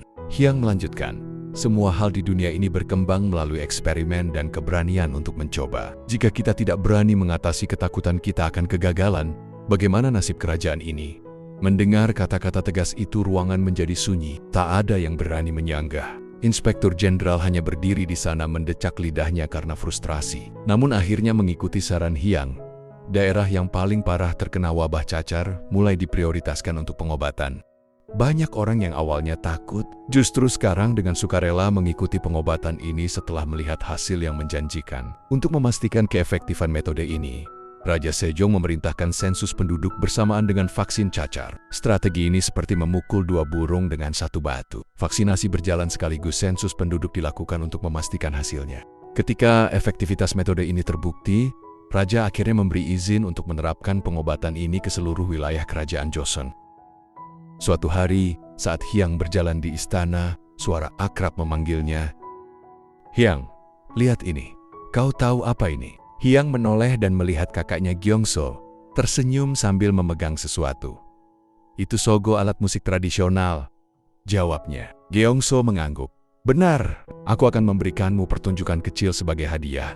Meskipun tidak terlalu mahir dalam bermain alat musik, Gyeongso tetap mencoba menghibur adiknya. Hyang berusaha mendengarkan dengan sabar, namun ia tak bisa lagi mentoleransinya. Setelah itu Gyeongso menggodanya. Kau tidak boleh hanya duduk belajar sepanjang waktu. Kau harus menikmati seni juga. Apakah berat badanmu bertambah belakangan ini? Saat itu seorang pelayan datang menjemput Gyeongso. Tuan Putri, sudah waktunya kita pergi, katanya. Gyeongso melambaikan tangan. Sampai jumpa, Hyang. Hyang tersenyum melihat kakak perempuannya pergi. Dalam hati ia merasa lega. Setidaknya Gyeongso kini sehat. Dengan ini masalah cacar sebagian besar terselesaikan. Hyang mulai memusatkan perhatiannya pada kebijakan lain. Ia mengorganisir catatan medis dan menyusunnya menjadi sebuah buku yang merangkum pengobatan tradisional Korea serta metode pertanian yang cocok dengan iklim Joseon. Tak hanya itu, ia juga mengusulkan kebijakan di berbagai bidang lain, termasuk pembuatan peta baru untuk membantu pembangunan kerajaan. Melihat prestasinya, Hyang tersenyum puas. Semua ini menjadi pondasi untuk meningkatkan efisiensi dalam skala yang lebih luas. Walaupun beberapa menteri kadang keberatan, Hyang sering mengabaikan protes mereka secara langsung. Hal ini membuatnya mendapat julukan Jalan 6 Kementerian yang tidak bisa tidur. Pusat administrasi ibu kota Hanyang tetap ramai siang dan malam, mencerminkan betapa sibuknya aktivitas di kerajaan. Reputasi Hyang sebagai pemimpin yang tak kenal lelah pun menyebar luas. Sebagai penguasa kerajaan, Raja Sejong sering menghabiskan waktu untuk merenung. Pada suatu malam, ia menatap langit berbintang dengan pikiran penuh pertimbangan. Tanpa memberitahu pengawalnya, ia memutuskan berjalan sendiri menuju kediaman putranya. Pelayan yang menyadari niatnya mencoba mencegah, tetapi sang raja menenangkannya. Aku hanya ingin berbicara secara pribadi dengan putraku, katanya. Saat tiba di depan kamar Hyang, ia melihat lampu minyak masih menyala, tanda bahwa putranya belum tidur. Seorang pejabat istana melangkah maju dan melaporkan, Yang Mulia Putra Mahkota sering begadang hingga jam 1 atau bahkan jam 3 pagi, padahal sebaiknya tidur lebih awal. Sang raja terkejut. Dia masih sangat muda, tetapi bekerja begitu keras. Di dalam kamar Hyang sedang menulis ketika mendengar pengumuman kedatangan ayahnya. Ia segera meletakkan pena dan menyambut sang raja. Ayah, ada urusan apa hingga datang selarut ini? Tanyanya dengan hormat. Raja tersenyum. Aku hanya berjalan-jalan dan melihat lampumu masih menyala. Apa yang sedang kau kerjakan? Hyang menjawab dengan jujur. Aku sedang membaca buku, ayah. Raja penasaran. Buku barat? Tentang apa? Hyang menjelaskan. Judulnya Seni Alkimia. Raja mengernyit bingung. Alkimia? Apa itu? Hyang menjelaskan lebih lanjut. Ini adalah studi tentang bagaimana mengubah logam seperti besi atau timah menjadi emas melalui berbagai metode. Raja mengusap dagunya berpikir keras. Mengubah besi menjadi emas. Apakah itu mungkin? Hyang menghela napas. Sayangnya menurut buku ini itu tidak mungkin. Namun, eksperimen dalam alkimia berperan besar dalam perkembangan kimia modern. Mendengar hal itu, Raja Sejong semakin penasaran. Izinkan aku melihat buku itu. Hyang mengangguk. Tentu, ayah. Aku bahkan memiliki terjemahannya jika ayah ingin membaca bersama. Raja menerima buku itu dan mulai membacanya sekilas. Aku hanya penasaran seperti apa tulisan barat ini. Beberapa jam berlalu, Hyang mulai merasa lelah. Ia menahan kantuk dan berharap bisa segera tidur. Tetapi ayahnya tetap duduk dengan penuh perhatian, membaca buku dengan serius. Hyang terkesan melihat ketekunan ayahnya. Ayah, apakah tidak lelah? Mengapa begitu fokus? Raja tersenyum. Tulisan barat ini sangat menarik. Ia kemudian menunjuk pada sebaris teks dan berkata, lihat ini, dari pola yang muncul sepertinya ini merujuk pada subjek kalimat. Perhatikan, sebagian besar kalimat dimulai dengan huruf yang sama. Ia lalu membagi kata-kata tersebut ke dalam suku kata awal, tengah, dan akhir. Hyang mendengarkan dengan takjub. Dalam waktu singkat, ayahnya mampu mengenali struktur ejaan dan pola dalam bahasa Latin. Hyang terdiam lama, tercengang dengan kecerdasan ayahnya. Pria ini benar-benar jenius, bukan sekadar seorang raja, pikirnya. Melihat putranya diam, raja menepuk bahunya dan bertanya, bukankah begitu? Hyang tersadar dari keterkejutannya dan segera menjawab, ya, ayah, benar sekali. Raja mulai berbicara. Ini membuatku bertanya-tanya, bagaimana pendapatmu tentang membuat sistem penulisan khusus untuk Joseon? Hyang terkejut langsung menjawab, aku sudah lama berpikir bahwa Joseon memang membutuhkan sistem penulisan sendiri. Bahkan di antara orang-orang yang mengenal karakter Cina, hanya sedikit yang benar-benar mahir. Raja sedikit ragu sebelum berkata, "Tapi jika saya mengumumkan keinginan untuk membuat sistem penulisan baru, Aula para bangsawan akan segera menentang saya." Aula para bangsawan yang didirikan oleh Raja Sejong adalah pusat penelitian dan kebijakan yang sangat dipengaruhi oleh pemikiran Konfusianisme. Mendengar ini Hyang menanggapi, namun banyak orang yang bahkan tidak bisa menulis petisi karena tidak tahu huruf-hurufnya. Jika Anda menjelaskan ini dengan benar, semuanya akan berjalan lancar. Raja tersenyum mendengar jawaban putranya.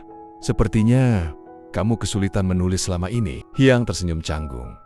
Meskipun dalam hatinya ia berpikir bahwa memang menulis itu sulit. Raja pun mengenang pengalamannya dulu.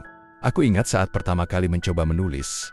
Itu sangat sulit. Aku menghabiskan 2 jam hanya untuk menulis satu puisi. Tapi ketika kakekmu melihatnya, dia tertawa terbahak-bahak." Kemudian Raja berdiri, berjalan menuju pintu dan berkata, "Sepertinya sudah terlalu lama. Kamu harus tidur sekarang." Hyang membungkuk dan menjawab, "Ya ayah, kau harus istirahat. Joseon membutuhkanmu untuk tetap sehat." Sang Raja senang melihat perhatian anaknya. Dengan penuh kasih ia berkata, "Bocah ini, aku harap kamu segera mencapai usia 15 tahun. Hyang bingung tidak mengerti maksud ayahnya, tapi Raja hanya tersenyum ramah dan berkata, "Tidurlah." Keesokan harinya, Hyang berdiri di depan pengadilan kerajaan dan berbicara kepada Raja. 6 kementerian harus dipisahkan sepenuhnya, dan setiap kementerian harus mencatat pekerjaannya secara rinci. Jika catatan hanya disusun secara kronologis, generasi mendatang akan membuang banyak waktu untuk mencari informasi yang mereka butuhkan. Raja bertanya kepada pejabat istana apakah ada yang memiliki opini lain. Mereka menjawab serempak, "Kami setuju dengan saran putra mahkota." Setelah mempertimbangkan dengan cermat, Raja berkata, "Saya juga berpikir ini adalah ide yang bagus. Saya mengerti mengapa kebijakan tertentu diterapkan, tetapi generasi mendatang hanya akan dapat memahami keputusan ini dengan melihat catatan." Raja melanjutkan, "Mulai sekarang, setiap menteri harus mengatur dan mengklasifikasikan catatan sesuai dengan instruksi putra mahkota." Semua orang di istana mendengarkan dengan seksama dan menjawab serempak, "Kami mematuhi yang mulia." Setelah pertemuan selesai, semua orang bubar. Namun Inspektur Jenderal dan Sejarawan Agung berjalan bersama tampak tidak senang. Sejarawan Agung mengerutkan kening dan berkata, "Ini mengerikan. Sekarang putra mahkota bahkan mengatur pencatatan di 6 kementerian kita. Kita yang seharusnya mengerjakan semua ini." Inspektur Jenderal dengan tegas menjawab, "Bukankah semuanya sudah dicatat dalam laporan resmi oleh para pejabat kerajaan dan juga jurnal harian Sekretariat Urusan Negara? Jurnal tersebut memang mencatat kehidupan sehari-hari raja serta interaksinya dengan birokrasi." Sejarawan Agung pun mengakui kebenaran itu. Tetapi ia mempertanyakan apakah pencatatan ganda ini tidak hanya menambah pekerjaan yang sebenarnya tidak perlu. Inspektur Jenderal menambahkan, "Bahkan tanpa perubahan ini, kita sudah sangat sibuk belakangan ini. Semua ini akibat tindakan putra mahkota. Jika terus seperti ini, suatu hari nanti dia bisa menimbulkan masalah besar." Sejujurnya, jika situasi ini berlanjut, atmosfer di istana bisa berubah secara drastis. Bahkan mungkin akan tiba masanya di mana putra mahkota justru menghancurkan semua yang telah ia bangun sendiri. Namun Sejarawan Agung tidak sepakat. Ia meyakinkan bahwa meskipun reformasi putra mahkota radikal, dia tetap memiliki moral yang baik. Di sisi lain, putra mahkota merasa sangat bersemangat. "Ini adalah reformasi sejati. Aku akan sepenuhnya mengubah kebiasaan lama yang menjijikkan ini. Hanya memikirkannya saja sudah membuatku bersemangat. Aku tidak akan lagi mentolerir omong kosong birokrasi ini," katanya penuh semangat. Inspektur Jenderal menambahkan, "Namun semua usulan putra mahkota bertentangan dengan tradisi. Bagaimana jika tanpa sadar, dia justru menghidupkan kembali bayangan buruk dari masa lalu?" Tiba-tiba sebuah suara menyela, "Itu tidak akan pernah terjadi." Kedua menteri yang sebelumnya berdiri dengan percaya diri langsung menundukkan kepala mereka.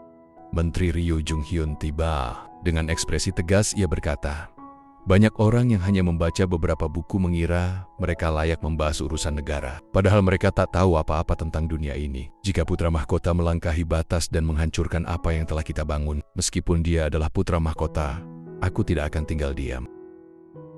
Sementara itu di istana kerajaan, Raja Sejong membuka sesi pagi. "Aku bisa membayangkan kembali dari kerajaan Ming pasti sulit," katanya. "Terima kasih atas perhatian Anda yang mulia," jawab seorang pejabat dengan hormat. Raja kemudian bertanya mengenai status kedutaan besar Joseon. Seorang pejabat melaporkan bahwa setelah perundingan panjang, kerajaan Ming telah menyetujui pendirian kedutaan besar Joseon di provinsi Shandong.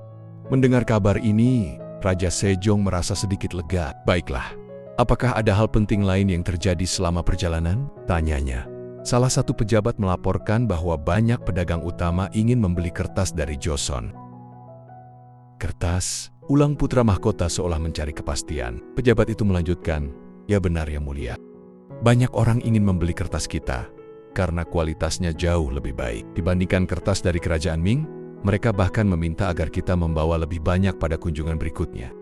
Setelah berpikir sejenak, Raja Sejong mempertimbangkan untuk meningkatkan produksi kertas di pabrik kerajaan. Baiklah, kamu boleh kembali ke tempat dudukmu, katanya penuh wibawa. Namun di tengah situasi yang mulai tenang, Hyang tiba-tiba berbicara, Yang mulia, aku punya sesuatu untuk dikatakan. Dengan hanya satu kalimat, Hyang membuat para pejabat di sekelilingnya langsung berkeringat dingin. Mereka khawatir putra mahkota akan mengajukan ide yang akan menambah beban kerja mereka.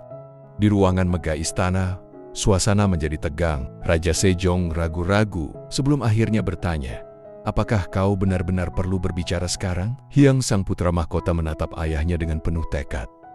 Ya ayah, jawabnya mantap. Melihat kegigihan putranya, Raja akhirnya mengizinkannya berbicara. Baiklah, silahkan. Dengan suara tenang namun penuh keyakinan, Hyang mengajukan permintaannya.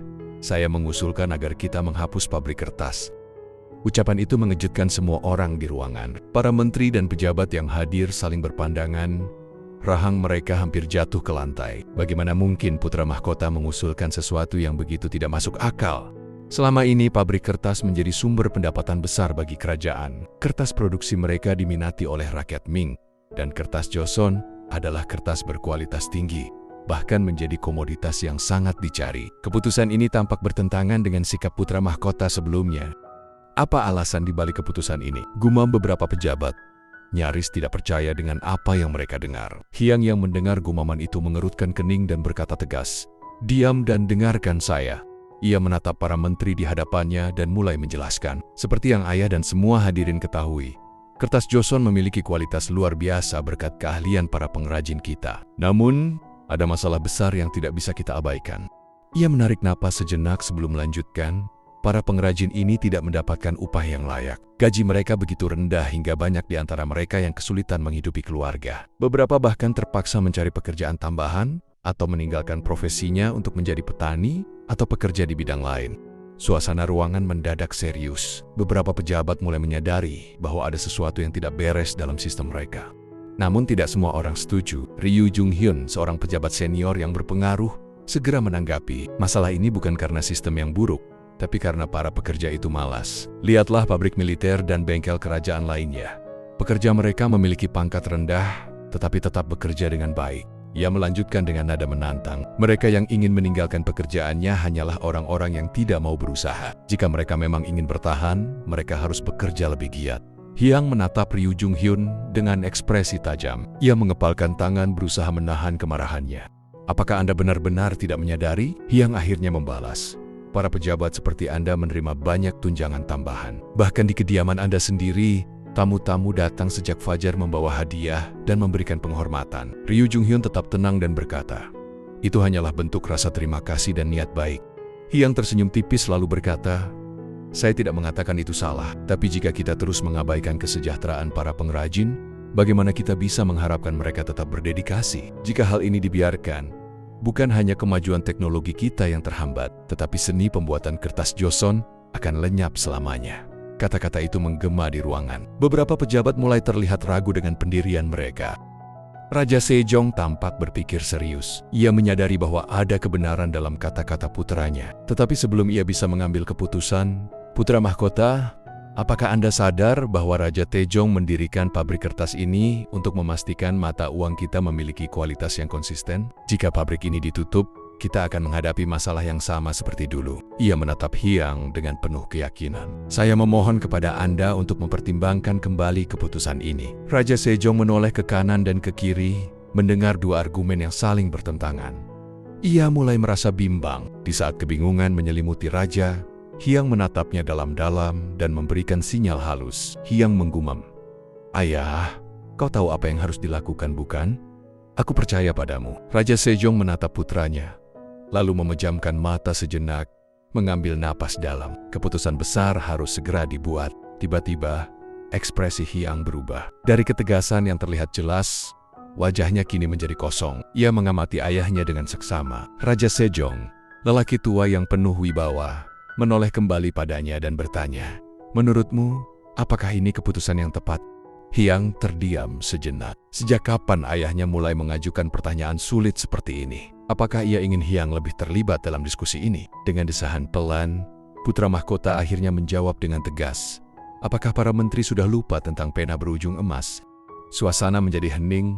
Hyang melanjutkan, "Dalam dokumen itu, standar yang dibutuhkan oleh pengadilan telah diuraikan dengan jelas. Kertas harus memiliki lebar 3 ceo, tinggi 2 ceo, permukaannya tidak boleh terlalu kasar, dan warnanya harus seterang bunga persik. Kita mempekerjakan para pengrajin untuk memenuhi standar ini, tetapi membayar mereka dengan harga yang sangat rendah." Ryu Jung-hyun tampak ragu. Namun, setelah berpikir sejenak, ia bertanya, "Lalu bagaimana dengan biayanya?" Hyang tersenyum tipis. "Izinkan saya memberi Anda contoh," katanya dengan nada meyakinkan. "Jika kita mengakui para pengrajin ini sebagai pedagang kerajaan, maka bisnis mereka akan meningkat. Dengan begitu, pengadilan kita bisa mengumpulkan pajak dari keuntungan mereka. Hal ini akan jauh lebih besar daripada modal awal yang kita keluarkan." Para pejabat terdiam mencerna argumen putra mahkota. Tiba-tiba sebuah suara terdengar dari tengah ruangan. "Menurut saya, usulan putra mahkota cukup masuk akal." Semua kepala menoleh ke arah sumber suara. Ternyata, yang berbicara adalah Menteri Perpajakan Kim Ji-eum. Ia kemudian melanjutkan, "Selama hampir 3 dinasti Joseon berdiri, tetapi masalah ini tidak pernah terselesaikan. Jika kita memiliki solusi untuk menekan biaya dan meningkatkan pendapatan, mengapa tidak mencobanya?" Namun sebelum banyak yang sempat bereaksi, Jenderal Sung-eum dengan suara keras menegurnya. "Menteri Perpajakan, perhatikan kata-katamu. Apakah kau lupa bahwa setiap orang harus mengikuti ajaran para orang bijak agar negara tetap damai?" Ia lalu menoleh kepada Raja Sejong dan berkata, "Yang mulia, saran putra mahkota mungkin memiliki manfaat jangka pendek. Namun untuk mencapai perdamaian dan kemakmuran abadi, kita harus lebih mengutamakan pendidikan moral rakyat." Tiba-tiba seorang pejabat lain angkat bicara. "Yang mulia, apa yang baru saja dikatakan kepala penasehat negara hanyalah teori kosong. Bagaimana rakyat bisa memahami ajaran orang bijak jika mereka terus-menerus hidup dalam kemiskinan? Pendidikan itu penting, tetapi kita hanya bisa mendidik rakyat jika mereka sudah cukup makan." Pernyataan ini langsung memicu perdebatan sengit. Bagaimana bisa seorang pejabat tinggi berkata seperti itu? Sergah seseorang. Namun, keseruannya terhenti saat Raja Sejong tiba-tiba mengangkat tangannya. Ruangan mendadak sunyi. Semua mata tertuju padanya. "Cukup!" Suara raja menggema di seluruh aula. "Aku sudah cukup mendengar dari kalian semua." Ia menghela napas sebelum melanjutkan, "Ya, pendidikan moral itu penting. Namun, menjamin penghidupan rakyat juga sama pentingnya. Aku ingin kalian semua mencari berbagai solusi untuk mengatasi hal ini." Tidak ada yang berani membantah perintah raja. Para pejabat hanya bisa menundukkan kepala dan berkata serempak, "Kami akan mengikuti perintah yang mulia." Raja Sejong kemudian melanjutkan, "Mengenai masalah pabrik kertas, aku mengakui bahwa usulan putra mahkota memang benar. Namun menutupnya secara mendadak mungkin bukan langkah yang tepat." Ia menatap para pejabat satu persatu sebelum memberikan perintah terakhirnya. "Oleh karena itu, buatlah solusi yang lebih komprehensif dan laporkan kembali kepadaku." Suasana kembali hening. Tidak ada yang berani menentang keputusan raja kini. Nasib pabrik kertas dan mungkin juga masa depan kerajaan bergantung pada solusi yang akan diajukan para pejabat. Para pejabat sekali lagi merespons dengan serempak, "Keinginan Anda adalah perintah." Setelah memberikan instruksi terakhirnya, Raja Sejong menoleh ke arah putra mahkota. Putra yang sangat dicintainya. "Putra mahkota, dengarkan baik-baik." Hyang segera membungkuk dengan hormat dan berkata, "Ya ayah." Raja melanjutkan, "Aku tahu kau sangat peduli dengan kemakmuran kerajaan dan kesejahteraan rakyat. Sebagai putra mahkota itu memang sudah menjadi kewajibanmu. Karena itu, aku tidak akan menegurmu. Sebaliknya aku ingin memujimu." Secara lahiriah, Hyang menunjukkan rasa terima kasihnya. Namun, di dalam hati, ia berpikir, "Aku baru saja dimarahi kan?" Raja Sejong kemudian melanjutkan, "Tapi ada satu hal yang perlu kau perhatikan. Setiap kali kau berbicara, selalu ada orang yang menentang ide-idemu. Ini menjadi masalah bagi para menteri. Dan bahkan, aku sendiri sering tidak memahami sepenuhnya alasan di balik saran-saranmu. Itulah sebabnya, aku percaya bahwa kau perlu menjelaskan pandangan politikmu dengan lebih jelas saat menyampaikan ide-idemu." Mendengar kata pandangan politik, Ekspresi Ryu Jonghyun langsung berubah gelap. Raja melanjutkan, kau akan melakukan ini di aula utama, di depan semua pejabat berpangkat 3 ke atas, termasuk para menteri. Bisakah kau melakukannya? Hyang, yang merasakan kesempatan besar di hadapannya, hampir tidak bisa menyembunyikan kegembiraannya. Jadi, ayah ingin aku memberikan presentasi lengkap? Tanyanya, memastikan. Raja mengangguk. Dengan penuh percaya diri, Hyang menjawab, ya ayah, aku hanya butuh 5 hari untuk mempersiapkannya. Setelah rapat selesai dan para pejabat meninggalkan aula utama, mereka mulai berbincang di antara mereka sendiri. Bagaimana mungkin seorang anak memiliki pandangan politik? Ujar salah seorang pejabat dengan skeptis. Aku juga tidak mengerti apa yang dipikirkan Yang Mulia. Sahut yang lain. Tak masalah seberapa brilian putra mahkota, kata pejabat lain dengan gelengan kepala. Dia tetaplah anak-anak. Bahkan dengan semua persiapan di dunia, akan sulit baginya untuk meyakinkan para menteri. Saya setuju, tambah yang lain. Bahkan jika ia menghabiskan 5 hari untuk bersiap-siap. Namun sebelum mereka bisa melanjutkan, Ryu Jonghyun tiba-tiba menyela. Tidak, kita juga harus mempersiapkan diri dengan saksama. Kelompok itu menoleh ke arahnya, menyadari bahwa Ryu Jonghyun telah merencanakan sesuatu. Tidak hanya naskah. Lanjutnya, kita juga harus memahami kebijakan nasional negara lain. Seorang pejabat tampak ragu, tapi dia baru berusia 9 tahun. Apakah kita benar-benar perlu melakukan persiapan sejauh itu? Ryu Jonghyun menatapnya tajam. Apakah kau lupa apa yang telah dilakukan anak berusia 9 tahun itu kepada kita sampai sekarang? Memang benar putra mahkota yang berbicara, lanjut Ryu Jonghyun. Tapi jelas bahwa ide-ide ini mencerminkan pemikiran Yang Mulia juga. Sampai saat ini, apakah Yang Mulia pernah menentang gagasan putra mahkota? Para pejabat saling bertukar pandangan. Tidak, memang tidak pernah terjadi. Ryu Jonghyun melanjutkan dengan suara mantap. Ya, putra mahkota mungkin baru berusia 9 tahun. Tapi kita harus ingat siapa yang berada di belakangnya, Yang Mulia Raja sendiri. Jadi, kita harus mempersiapkan diri dengan hati-hati. Jangan lupa bagaimana kita membangun Joseon. Kita tidak bisa membiarkan perilaku buruk dari raja-raja masa lalu kembali terjadi. Seorang pejabat lain tiba-tiba menyuarakan keberatannya. Apakah menurutmu kita harus menyensor pidatonya? Kepala sensor yang sejak tadi diam, kini bersuara dengan nada tegas. Terlepas dari itu, kita harus mengajukan teguran resmi terlebih dahulu. Bagaimana mungkin kita membiarkan anak berusia 9 tahun membahas masalah politik? Di tengah suara-suara yang merencanakan cara untuk menjatuhkan Hyang, ada satu orang yang diam-diam mengenali bakat sang pangeran. Tapi dari insiden pena emas, kita telah melihat bahwa putra mahkota benar-benar memiliki kemampuan. Sebelum ia bisa menyelesaikan ucapannya, kepala sensor dengan marah memotongnya. Itulah yang paling membuatku frustrasi. Ruangan kembali hening. Mereka semua sadar bahwa apapun yang terjadi, hari kelima akan menjadi hari yang menentukan. Kepala sensor menghela napas panjang, ekspresinya penuh penyesalan. Aku seharusnya menentangnya sejak awal, gumamnya. Ketika putra mahkota mengusulkan penggunaan pena berujung emas untuk perdagangan, aku tahu itu akan menjadi awal dari segalanya. Tapi sejak saat itu, Yang Mulia dan para menteri hanya peduli tentang kekayaan. Dia mengepalkan tangannya, matanya dipenuhi dengan tekad. Sekarang yang bisa kulakukan hanyalah menyesal karena tidak bersikap lebih tegas. Kita harus segera mengajukan keluhan untuk menentang putra mahkota. Para menteri lainnya saling bertukar pandang sebelum mengangguk setuju. Ya, kita harus bertindak segera. Tanpa menunggu lebih lama, kepala sensor segera mengambil langkah. Dengan penuh semangat, ia memimpin sekelompok pejabat keluar dari ruangan, meninggalkan suasana yang penuh ketegangan. Sementara itu di tempat lain, seorang kasim membungkuk hormat di hadapan Raja Sejong sebelum menyampaikan laporannya. Singkatnya, sebagian besar pejabat tidak bereaksi positif terhadap usulan putra mahkota. Raja Sejong menghela napas panjang, jelas merasa frustrasi. Tangannya refleks menarik telinganya karena kesal. Apakah mereka semua begitu keras kepala dan konservatif? Namun ada sesuatu yang menarik dalam laporan itu. Meskipun demikian, lanjutnya, banyak yang mengakui kecerdasan dan keteguhan putra mahkota. Bahkan di antara mereka yang menentang, beberapa mulai melihat bakatnya. Raja Sejong termenung, ekspresinya semakin gelap. Dengan nada rendah, dia bergumam, "Aku tidak memiliki cukup orang berbakat di sekelilingku." Di sisi lain istana, putra mahkota Hyang sedang duduk termenung memikirkan kejadian baru-baru ini. Kerajaan ini kekurangan orang-orang berbakat. Para boomers itu terlalu keras kepala, terlalu terikat pada tradisi lama. Di tengah lamunannya, seorang kasim yang berdiri di dekatnya bertanya, "Yang Mulia, apa arti boomers?" Hyang meliriknya sekilas sebelum dengan cepat menjawab pertanyaan Kasim. Bukan apa-apa, aku tidak berbicara kepadamu.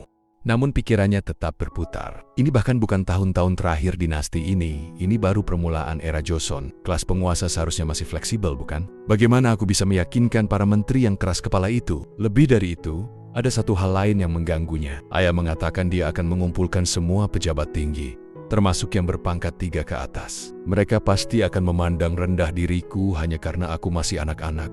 Hyang mengepalkan tangannya, lalu seolah-olah menemukan jawabannya. Matanya berbinar.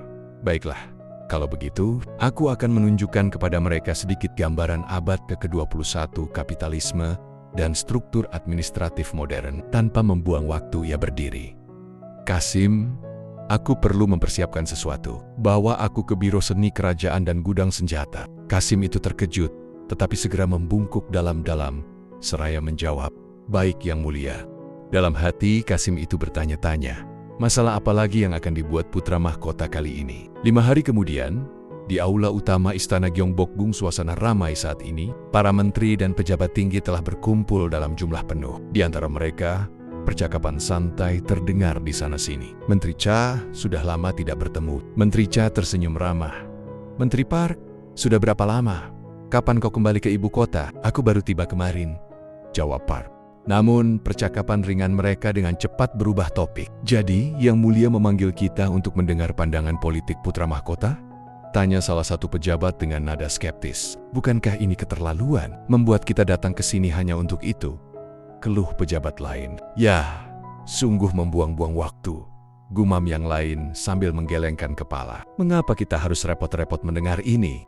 Banyak pejabat lain yang mengangguk setuju. Jelas, mereka menganggap ini hanya sebagai formalitas yang tidak perlu. Namun, sebelum suara ketidakpuasan semakin meluas, pengumuman terdengar di seluruh aula. Yang Mulia Raja telah tiba. Seketika, suasana menjadi hening. Semua pejabat menundukkan kepala saat Raja Sejong memasuki aula utama dan duduk di singgasana dengan kewibawaan yang tak terbantahkan. Tanpa berlama-lama, Raja langsung menuju ke pokok pembicaraan. Seperti yang kalian semua tahu, putra mahkota baru-baru ini mengajukan beberapa proposal.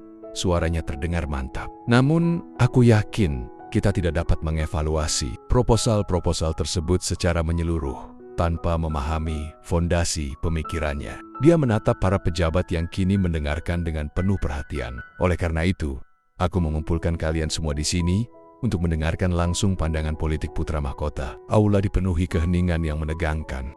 Para pejabat saling bertukar pandang. Beberapa di antara mereka masih tampak skeptis, sementara yang lain mulai merasa penasaran. Namun satu hal yang pasti hari ini, mereka akan menyaksikan sesuatu yang belum pernah terjadi sebelumnya dalam sejarah Joseon. Raja Sejong menatap para menterinya dengan tajam. Aku harap kalian semua mendengarkan dengan saksama dan membimbingnya, agar tidak menyimpang dari jalan yang benar. Serempak.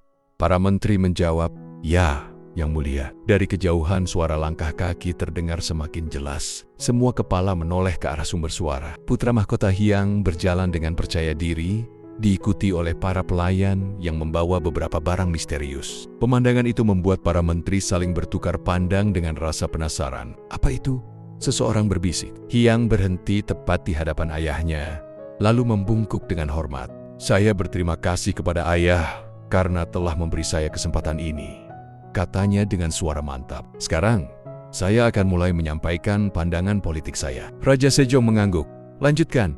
Begitu mendapat izin Hyang bertepuk tangan, para pelayan segera membuka gulungan besar berisi petisi reformasi negara Joseon. Kemudian Hyang itu meraih benda aneh yang belum pernah dilihat siapapun sebelumnya. Sebuah pengeras suara. Bisakah semua orang mendengarku dengan jelas? Suaranya bergema di seluruh ruangan. Para menteri dan pejabat saling berpandangan tercengang. Apa ini? Seseorang berbisik dengan bingung. Mengapa suara putra mahkota begitu keras? Benda apa yang dia gunakan? Namun, Hyang tetap tenang. Berkat kesempatan yang diberikan oleh ayahku, aku sekarang bisa bertemu dengan kalian semua para menteri. Jadi tanpa penundaan lebih lanjut, mari kita mulai. Ruangan menjadi hening. Semua orang entah karena penasaran atau skeptis, mulai mendengarkan dengan seksama. Dengan percaya diri, Hyang mulai menjelaskan visinya. Dia menggunakan berbagai gambar dan diagram sebagai bukti, menampilkan gagasannya dengan jelas. Dasar dari pandangan politik saya adalah untuk mencapai hasil terbaik bagi seluruh umat manusia, ucapnya tegas. Seperti yang kalian ketahui, Inilah juga ideologi yang mendasari pendirian dinasti Gojoseon. Ini sejalan dengan prinsip-prinsip dasar seorang penguasa yang bijaksana, mengutamakan rakyat dan memastikan kesejahteraan mereka. Beberapa menteri mulai mengangguk kecil, sementara yang lain tetap diam menunggu kelanjutannya. Namun, ada satu masalah besar di negeri ini, lanjut Hyang. Negara kita memiliki sangat sedikit tanah datar. Pegunungan yang curam dan terjal memaksa rakyat untuk berkumpul di wilayah yang terbatas. Dengan lahan pertanian yang sedikit, kemiskinan akan terus meningkat. Oleh karena itu, kita harus mendorong bukan hanya pertanian, tetapi juga kerajinan tangan dan perdagangan. Dengan begitu negara bisa berkembang, dan kita dapat membeli apa yang tidak kita miliki dari negara lain. Beberapa pejabat tampak tercengang, sementara yang lain mulai tertawa. Putra mahkota ingin mengandalkan perdagangan, bisik salah satu menteri. Terkekeh, terlalu idealis, sahut yang lain dengan nada meremehkan. Namun, sebagian besar memilih tetap diam menunggu dengan penuh rasa ingin tahu. Hyang tetap tenang. Dia menggambar diagram baru dan melanjutkan presentasinya. Oleh karena itu kita harus melakukan reformasi terhadap 6 kementerian dan sistem pemerintahan daerah kita. Mata beberapa pejabat melebar, tapi bukan berarti kita harus membuang semua tradisi baik yang kita miliki. Sistem yang selama ini kita gunakan harus disesuaikan dengan zaman. Suasana tiba-tiba menjadi hening. Kini semua orang benar-benar memperhatikan. Pertama, kita harus menghapuskan sistem 6 kementerian dan menggantinya dengan 3 lembaga utama, legislatif, eksekutif, dan yudikatif. Setiap lembaga akan memiliki jabatan khusus untuk memastikan keseimbangan kekuasaan. Salah satu menteri yang lebih tua tampak terkejut. Kedua, kita perlu mereformasi sistem pemerintahan daerah. Saat ini, terlalu banyak beban yang diletakkan pada satu orang. Pejabat harus membagi tugas di antara mereka sendiri untuk meningkatkan efisiensi. Beberapa pejabat mulai berbisik di antara mereka. Ketiga, kita harus membangun sistem pendidikan yang memungkinkan rakyat keluar dari kemiskinan. Pendidikan dasar harus disediakan bagi semua orang agar mereka memiliki pengetahuan yang cukup untuk bertahan hidup dan berkembang. Mata beberapa pejabat terbelalak kaget. Keempat, kita harus mengeksploitasi tambang emas dan perak, memastikan sistem perpajakan yang adil, serta mereformasi sistem pertanahan agar tidak hanya menguntungkan kaum bangsawan. Saat Hyang selesai berbicara, ruangan tetap sunyi. Namun bukan karena penolakan melainkan keterkejutan. Beberapa menteri terlihat benar-benar tercerahkan. Ini lebih revolusioner dari yang saya bayangkan, gumam salah satu pejabat. Seperti yang saya duga, putra mahkota ini adalah seorang jenius gila. Perdebatan pun dimulai di dalam aula. Sebagian besar dari mereka mulai menyadari sesuatu. Ini bukan sekadar wacana kosong. Ini adalah cetak biru bagi masa depan kerajaan. Sementara itu, Hyang hanya tersenyum tipis. Ini baru permulaan. Menteri-menteri yang hadir menatap penuh keterkejutan. Ekspresi mereka bercampur antara kagum dan bingung. Melihat reaksi mereka, Hyang tidak bisa menahan rasa geli. Jika kalian terkejut sekarang, masih terlalu dini, pikirnya. Masih panjang jalan sebelum aku benar-benar bisa menemukan kembali kegembiraanku yang lama. Di aula utama putra mahkota Hyang berdiri tegap setelah menyampaikan pidatonya. Kemudian Hyang mengakhiri presentasinya dengan berkata, "Dan itulah pandangan politik saya." Seisi ruangan terdiam, berusaha mencerna apa yang baru saja mereka dengarkan. Terima kasih sudah nonton episode kali ini. Jangan lupa like, share, dan subscribe biar nggak ketinggalan update cerita selanjutnya. Buat yang mau mentraktir Mimin Kopi, linknya ada di deskripsi.